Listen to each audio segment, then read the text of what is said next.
So today I'm going to go over a few aspects of swapping out a radio in a C4 Corvette.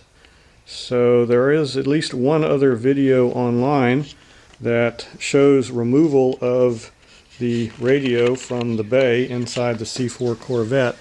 This one I've actually already pulled it out, so I would refer you to the other video. Another difference is this car has a manual transmission, the other one's an automatic. It's a minor difference in removing the trim plate.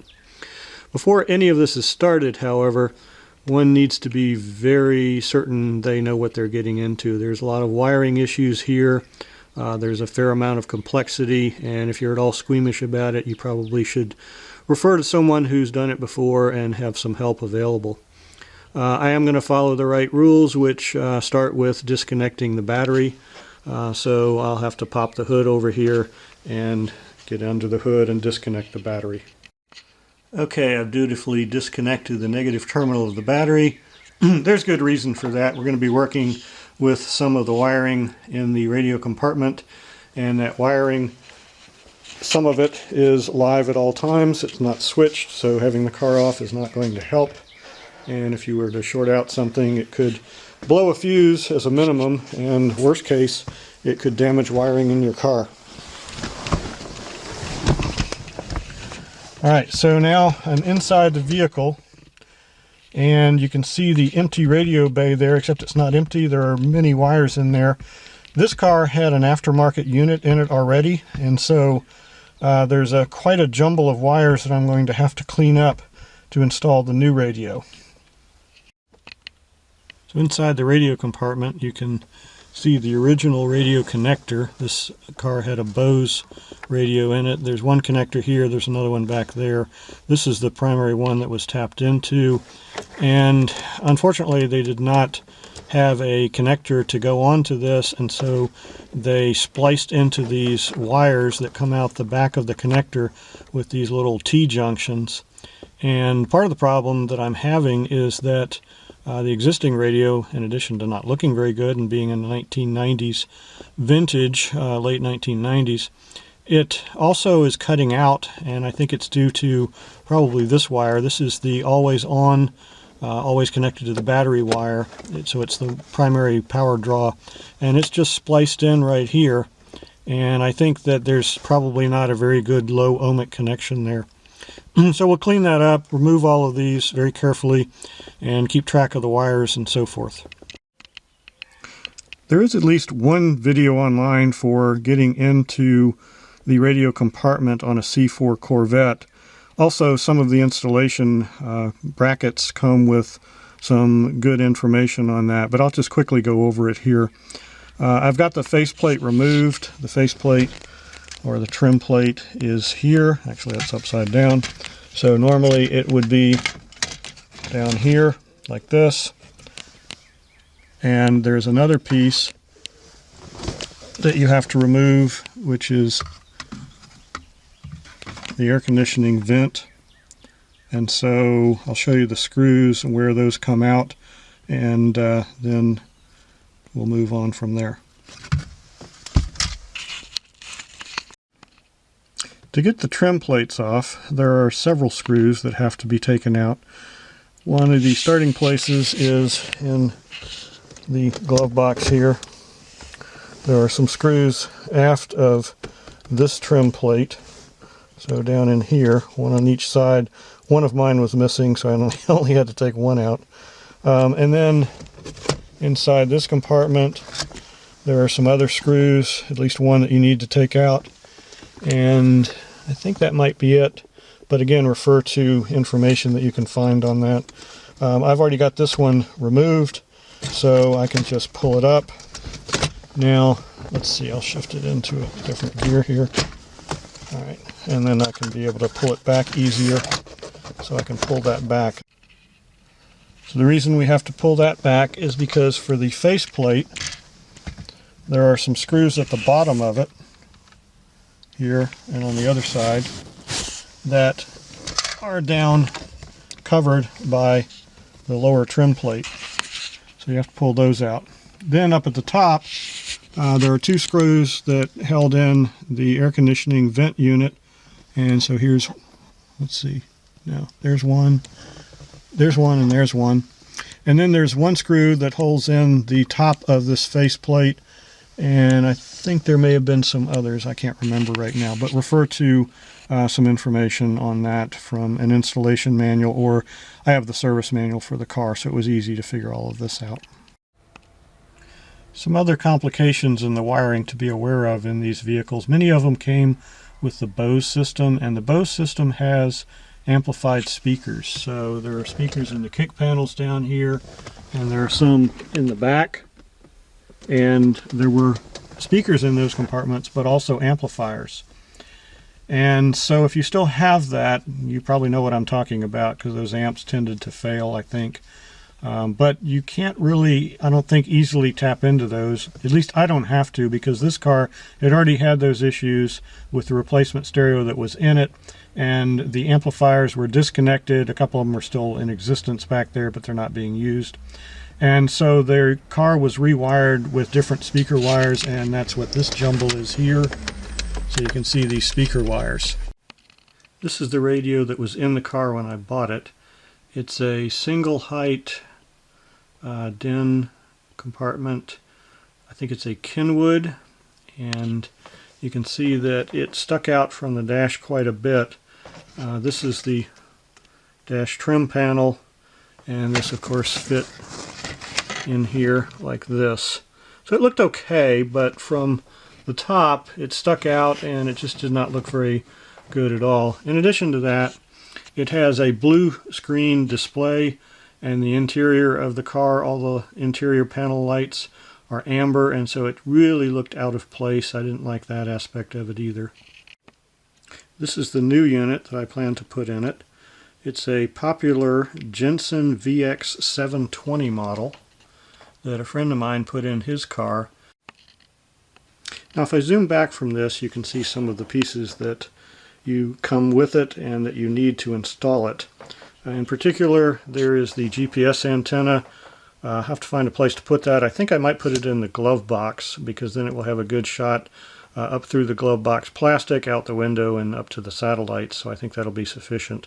Some people mount these on top of the radio, but in this particular vehicle, there is the climate control system above the radio, and so you can't just put the antenna on top, plus there's no room on top here, so I have to find a better location for it.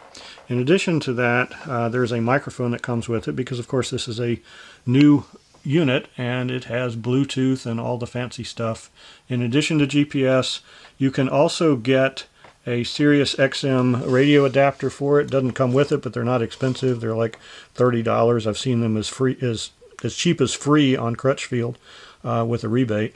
And this unit you can plug in, and then you'll have another antenna like this that you'll have to find a place for to be able to see the Sirius XM satellites. I'm not going to do that.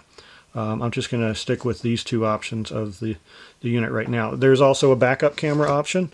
I'm not going to put a backup camera. There's plenty of visibility out of the Corvette rear end, and I think I'll just watch what I'm doing. So one really important thing, I'll re-emphasize it, if you're at all skittish about doing this job, you probably shouldn't do it, or you at least need someone experienced to help you. There are a lot of details here.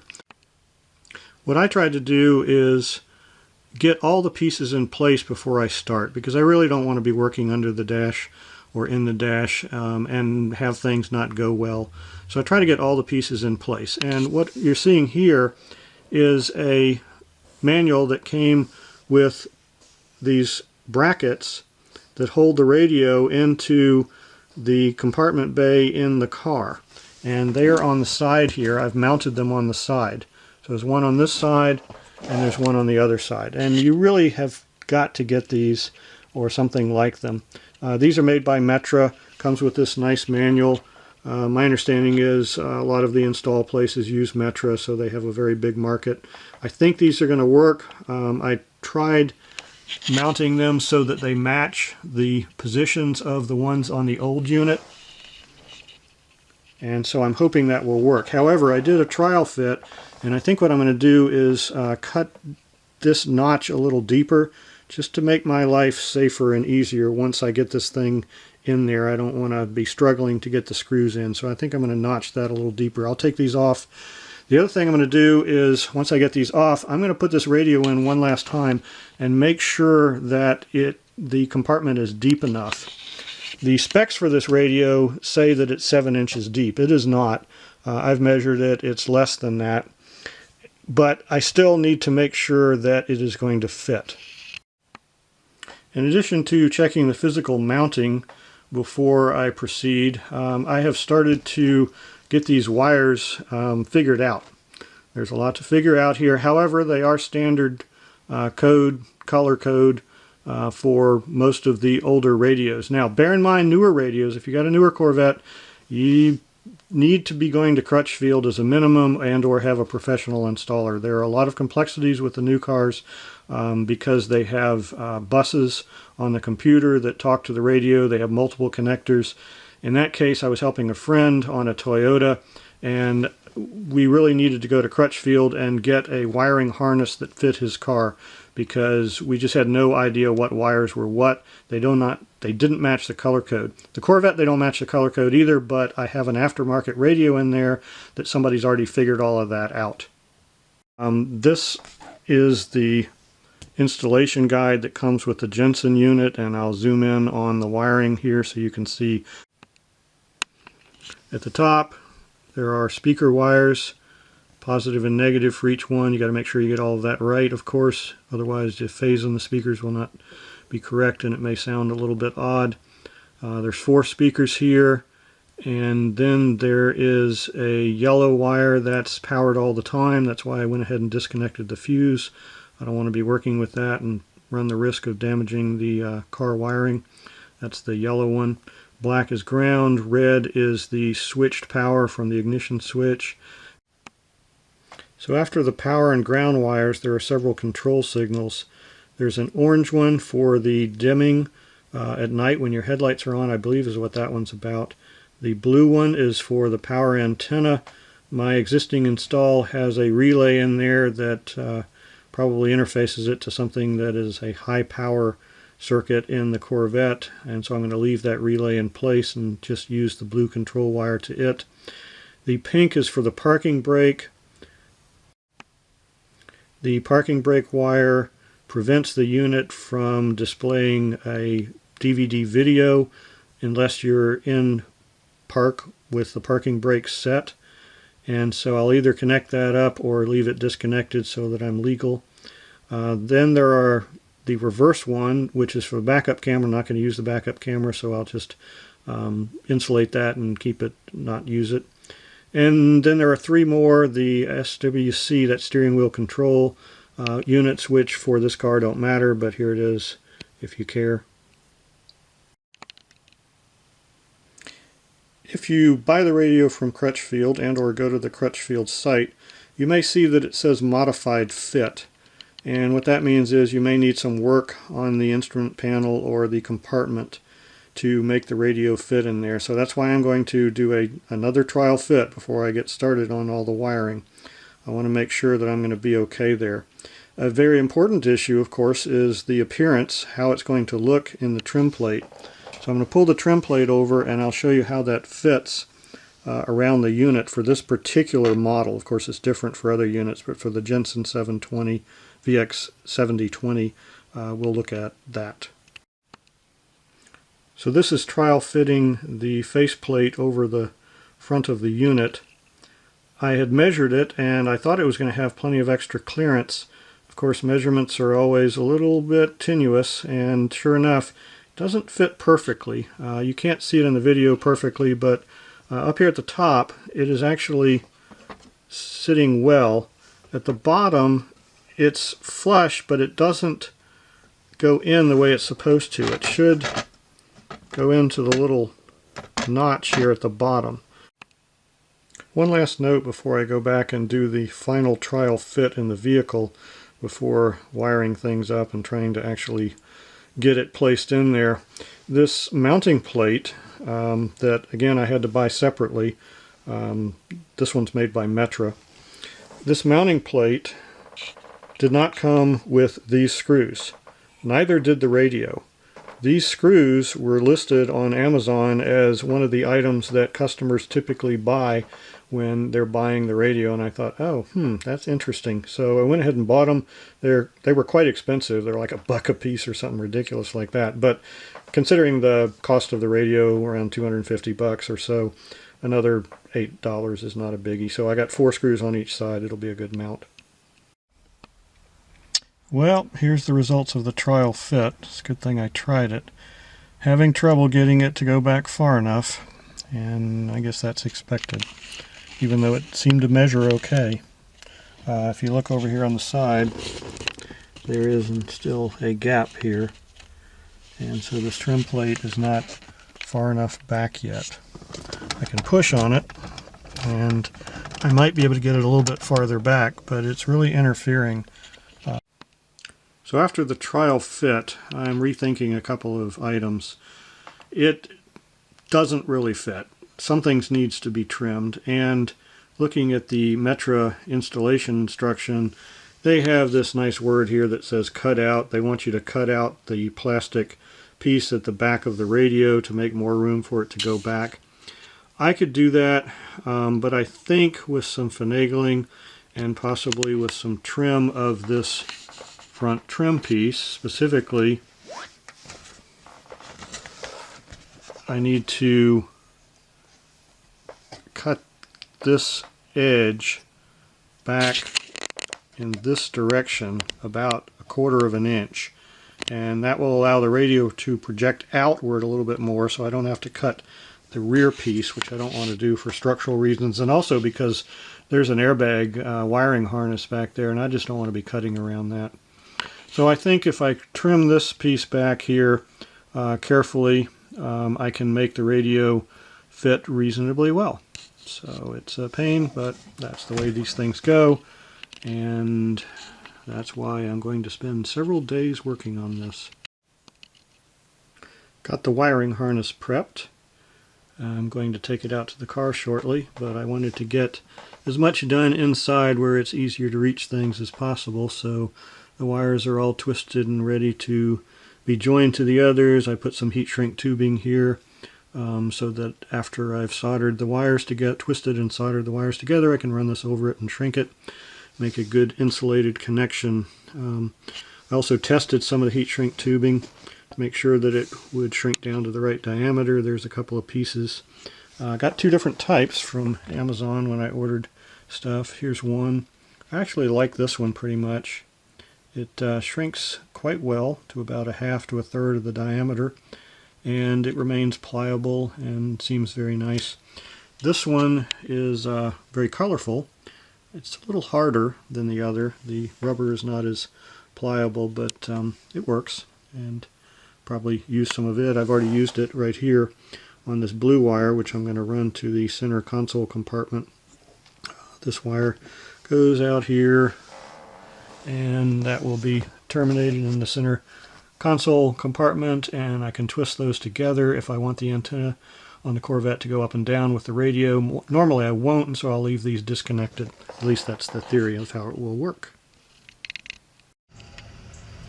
After trial fitting the radio, I've made a change of plan slightly. I've decided that I'm going to try to stick with the wiring harness that's in here. Actually, I have to take this connector off. It's not the right size for the new radio, but I will probably cut about here, so leaving most of this wiring here, and then I'll splice in there, and that will allow this wiring to exist under the radio. There's room under the radio, and the wires from the radio will come out to about here on the bottom, pretty far back. Oh yeah, before cutting these wires, make sure that the battery in the car is disconnected. Again, this yellow wire is wired directly to the battery. It's always on, and you don't want to be shorting that. Not that there's any ground here. Most of this is plastic, but there are some grounds around, and it is possible that you could damage the fuse in the car, or worse yet, the wiring. So the battery's disconnected. That's good. Alright, got these stripped. There were a few extra wires that weren't going anywhere. They just terminated up here, and so I just pulled them out so that they're not in the jumble. And so the only wires I need are the ones that are here. I'll obviously twist these together and get them cleaner before wrapping them to the others and doing the soldering. But there's a good position here to solder. I have to get some kind of a metal guard so that I don't accidentally melt something with the soldering iron if I do a stupid. But I think we're ready to go. So far so good. I've got all the power wires hooked up and the heat shrink tubing safely over them, and I'm working on the speaker wires. You can see the green and the green black, making sure I get the polarities right, and then I'll put the insulator on those and do the other 3 pairs of speaker wires. So there's the heat shrink on one of the green wires, and here's the other one. So I've got enough extra on each end to make sure I get a good coverage, and I just pull it up like this and go a little bit farther in, and then I will shrink it. All the wires are done and checked carefully, and I might bundle a few, but I don't think I'm going to wrap all of this in electrical tape because it's just going to make it harder to get the radio in. It'll get too stiff. So I think I'm going to keep them kind of separated like this. That's why I tried very hard to make sure that the heat shrink tubing is in good shape and the wires are flexible and so forth. But before we do that, time to plug the radio in and see if it works after connecting the battery back to the car. So here it is in the car. It's all wired up, powered up, working. I've operated several of the menus and features, tried a CD, tried the equalizer, tried a number of things. I've also adjusted the backlighting color here to amber so that it matches the amber of the Corvette interior. And you can adjust the display numbers here to a color which is close to what you like as well. The background displays there aren't very many wallpapers. I don't like any of them, but they'll do. And so it's working well. So, one additional note, I just checked the warmth of the radio. It's been on for many minutes now and should be warming up, and there's a heat sink on the back here that is really lukewarm. Of course, I'm not running the audio as much right now.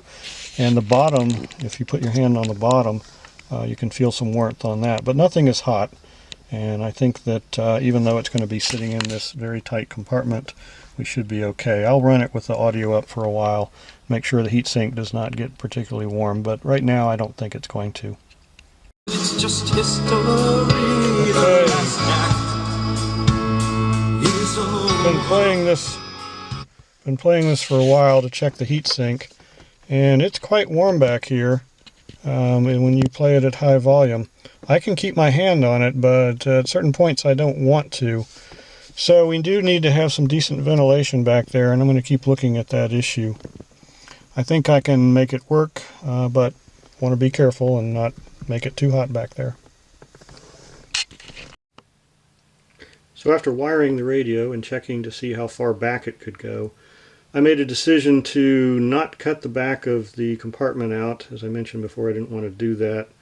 Instead, I took aim at this faceplate, and what we did is trim off this edge here, and some of this edge, and some of the edge down here at the bottom, moving this surface in about 1/4 of an inch or thereabouts. And that basically then means that this length right here, this distance here is less, and the radio will stick out a little bit farther, and hopefully then this edge will be flush with the car carpet and console. Actually, doing the trim was not easy. This plastic is quite hard, and tried several things. Eventually used a belt sander very carefully, trying to be very careful and not end up breaking the thing. And fortunately we didn't. I think these are available aftermarket replacement, very similar ones, but this is the original, didn't want to break it. And I succeeded. It did take quite a while though, and you have to be really careful because it'll kind of melt before it sands, so it was a long process, about an hour of work on that. Alright, the radio's been in for a while and have tested it, driving around a little bit actually, but it still needs to be bolted in. There's a screw here, there's a potential screw down there, and there's two on this side. If you look at this one, you may be able to see the screw hole in the back, and it's not flush. I knew that in advance. I'm not going to tighten it all the way up, but I'm going to snug it up, and that'll provide a little bit of bounce on it here, and I think it'll be fine. It's not going to rattle. In fact, it'll be a nice mount. So we'll do that, and then put the faceplate back on. One other important item to mention, I made some important changes in the wiring. I changed the way the wires came out the back, and so most of them are coming out on this left side now so that they don't hit the heatsink and the hot spot. I think I mentioned that before. In addition to that, I was going to route the antenna wire for the GPS through this section and into the glove box, but then I made a smart move, discovery, realization. This is a fiberglass car. The GPS antenna does not need to be on the dashboard or in the glove box so it can see the satellites through the window. Instead, the satellites are visible all the way through the roof, which is plastic, fiberglass that is. And that was tested in the garage, and it works fine in the garage with the antenna in the center console. So I've routed the wires. They're a mess right now, but I've routed the wires back here, that and a few others that I wanted to have access to. That had to go through this underneath here, and one trick is that when you open this, you might be able to see the wires down there, and you got to get it so it doesn't interfere, and I think I've got it reasonable. So I'll get that figured out. So with that, it's time to button up the mount here a little bit and then put the faceplate on, and we'll have all the trim back and the car should be in good shape, we hope. We'll see. Success. It's in. It looks good. It matches the black on the keys up here, and so I think it's going to be perfect. I do have the car powered on, or the accessory powered on, and I will unmute it. So it's working. It's coming from all the speakers. The tweeter over there, the mid-range down there, mid-range tweeter, and two of these guys in the back. So I think I'm going to be happy with this. It has a timeout. If I just touch it, it comes back on. It has lots of adjustable lighting levels. You can turn the timeout off if you want to have it on all the time. So, happy days.